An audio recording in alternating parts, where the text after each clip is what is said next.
Hello everyone, my name is Max Strong, and I'll be presenting on asthma. I think this is an important topic as there is continuously new research that changes procedures, diagnostics, and guidelines within asthma, and this is something we should be able to stay up to date with to increase our patient outcomes.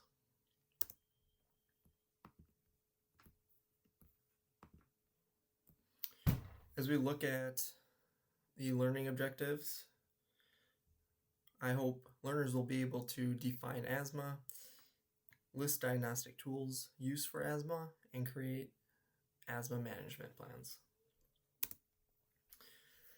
Asthma is a chronic inflammatory respiratory condition that results in airway inflammation, intermittent airflow obstruction, and bronchial hyperresponsiveness.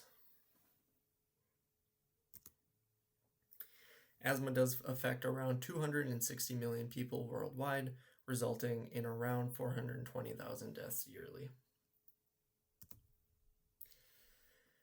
As we look at the basic pathophysiology of asthma, it typically will need to start with either an allergen, irritant, infection, or other trigger.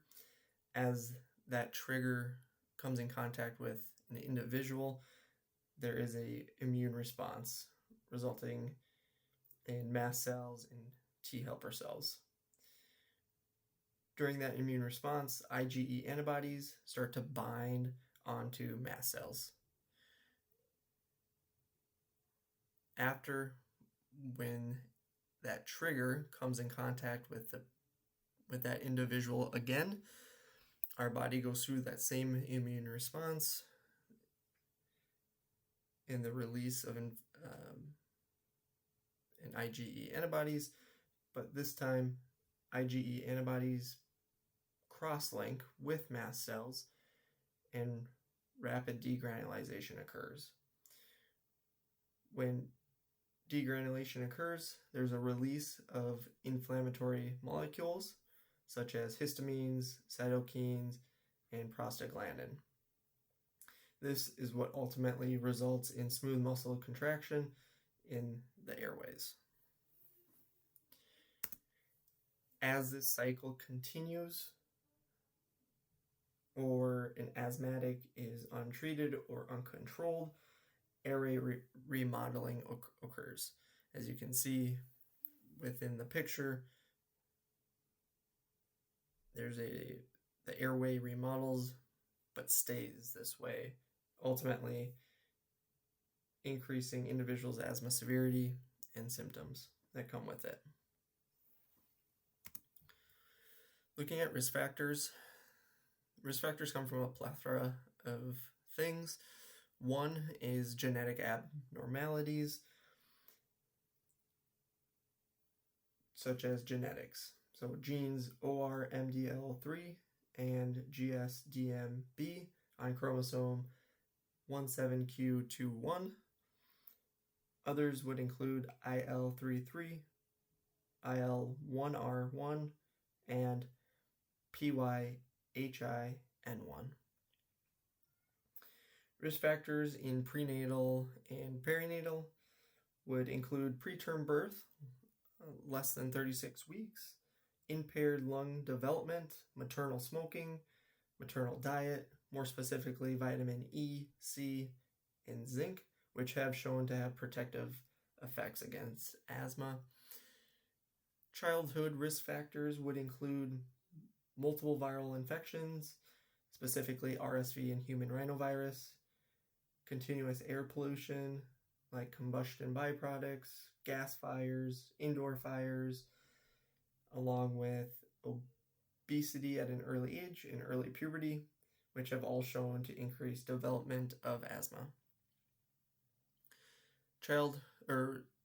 Adulthood risk factors include tobacco smoke, occupational exposures, rhinitis or atopy, physical activity, hypersensitivity to aspirin, NSAIDs, and sulfite, and household sprays and paint fumes.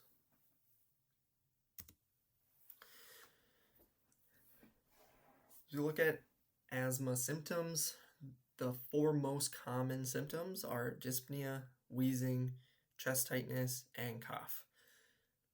Majority of the time, cough does increase towards nighttime. As we look at these four main symptoms, as we know, these four symptoms align with many other cardiopulmonary diseases. So as we move on to the diagnosis of asthma, it is important to understand the patient and their story entirely.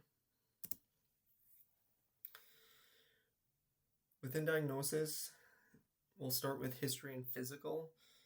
This is where we can learn more about the symptoms patients are having, when they occur, triggers, how long lasting the triggers are, how long lasting symptoms last, what makes it worse or better, and any other forms of atopy.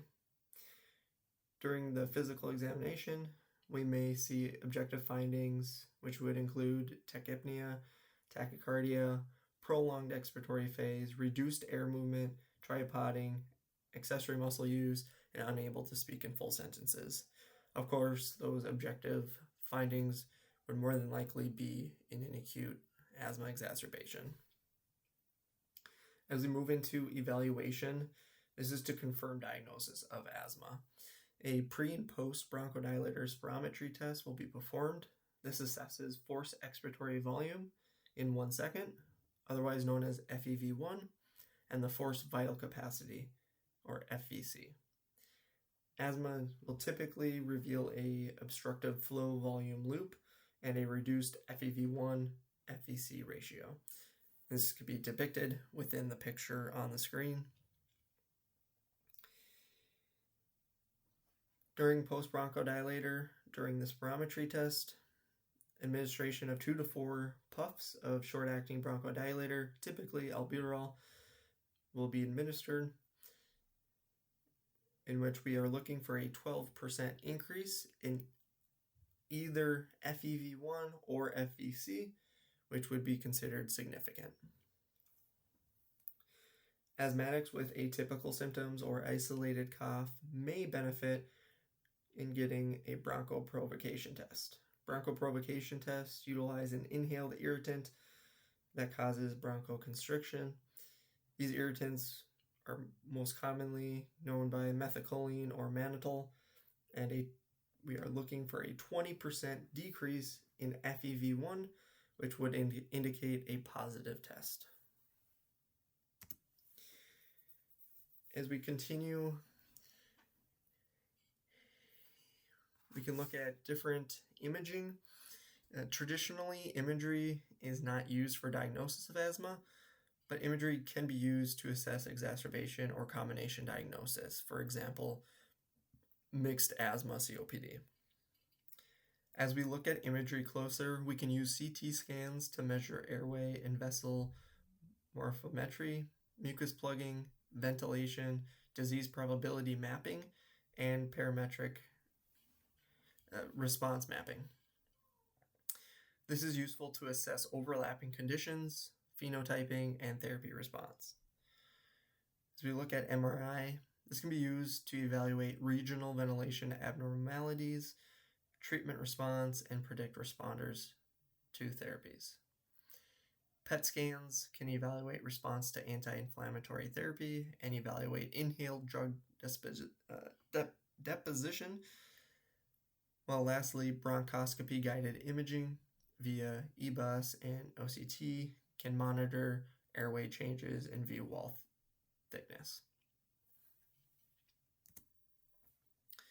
As we move on to management, I want to stress the importance of patient education. This is such an important part in management of asthma. As healthcare professionals, we can manage a patient's asthma perfectly, but without personalized patient education, exacerbation rates continue to go up and quality of life continues to go down. Patients should understand what asthma is and its symptoms, their specific triggers, and how to avoid these triggers.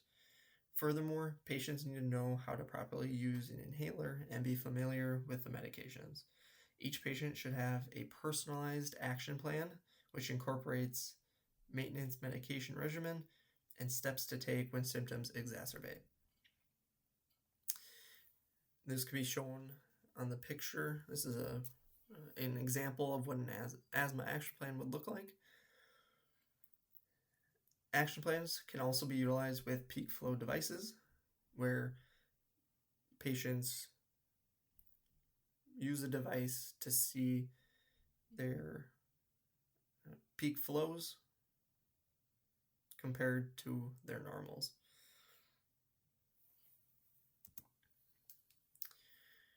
Furthermore, in management, we need to be using asthma control tests. This is an example of what an asthma control test would look like. This shows how well patients' asthma is controlled, and as shown, a score of less than or equal to 19 could indicate uncontrolled asthma. As we continue to manage our asthmatic patients, we should also be utilizing management tracks or medication tracks. The Global Initiative for Asthma, or GINA, has a clear and easy to follow track, which is shown in the picture above. Track 1 is the preferred track, and this would be suitable for any individual 12 years old and older. One thing I do want to point out is the reliever medication, or the rescue inhaler, is low-dose ICS formoterol inhaler. It's a combination inhaler. This is something that is new within asthma guidelines.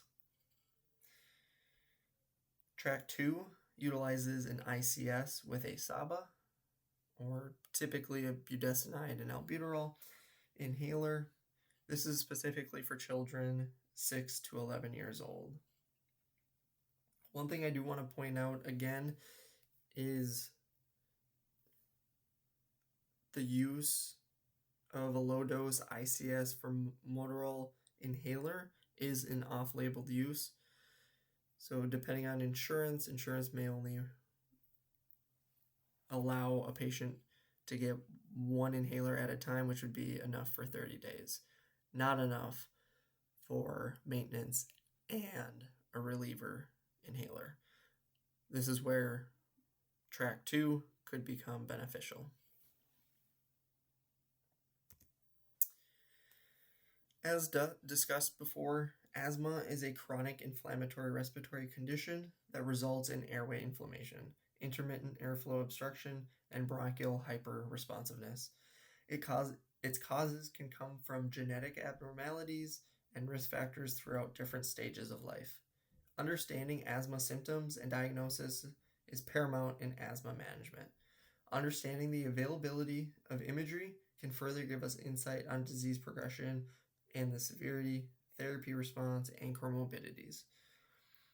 We need to be consistent in using and creating personalized action plans and individual education, along with using medication tracks, as these increase patient outcomes. Lastly, utilize all specialized healthcare professionals.